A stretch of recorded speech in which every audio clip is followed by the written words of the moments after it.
जय श्री सीताराम। बालकांडे एक सप्ततमः सर्गः।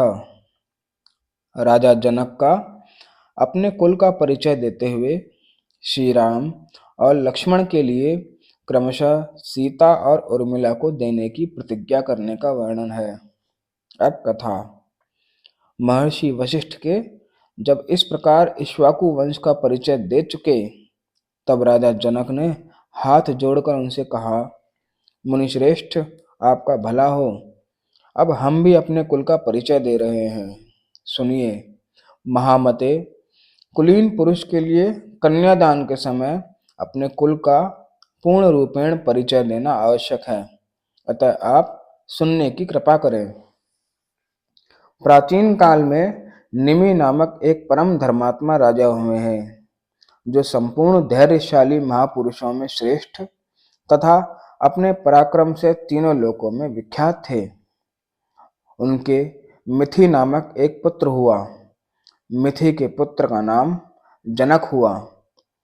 यूं ही हमारे कुल में पहले जनक हुए हैं। इन्हीं के नाम पर हमारे वंश का प्रत्येक राजा जनक कहलाता है। जनक से उदावसु का जन्म हुआ। उदावसु से धर्मात्मा नंदीवर्धन उत्पन्न हुए। नंदीवर्धन के शूरवीर पुत्र का नाम सुकेतु हुआ। सुकेतु के भी देवरात नामक पुत्र हुआ। देवरात महान बलवान और धर्मात्मा थे। राजर्षि देवरात के बृहद्रथ नाम से प्रसिद्ध एक पुत्र हुआ।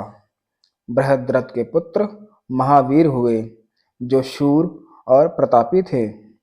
महावीर के सुद्रति हुए, जो धैर्यवान और सत्य पराक्रमी थे।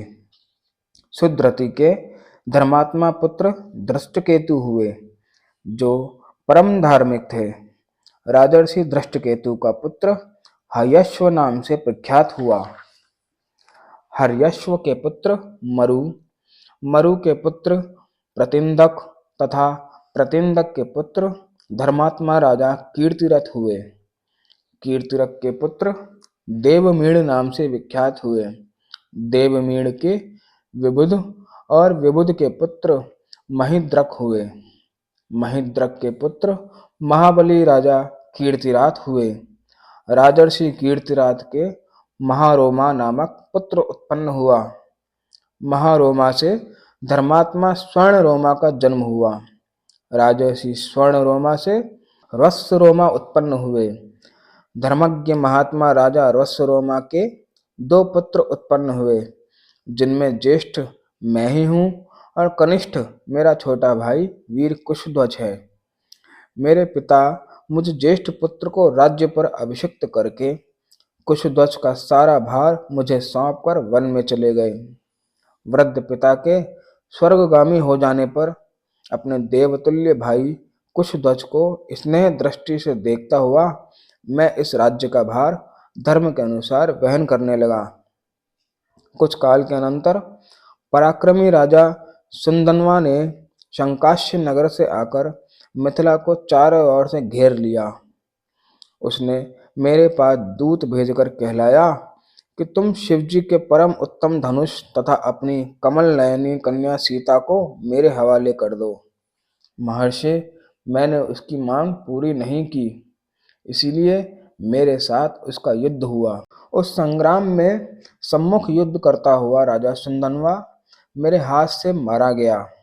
मुनिश्रेष्ठ, राजा सुंदनवा का वध करके मैंने शंकाश्य नगर के राज्य पर अपने शूरवीर भ्राता कुशध्वज को अभिषिक्त कर दिया। महामुने, ये मेरे छोटे भाई कुशध्वज हैं और मैं इनका बड़ा भाई हूँ। मुनिवर, मैं बड़ी प्रसन्नता के साथ आपको दो बहुएं प्रदान करता हूँ। आपका भला हो। मैं सीता को श्री राम के लिए और उर्मिला को लक्ष्मण के लिए समर्पित करता हूँ।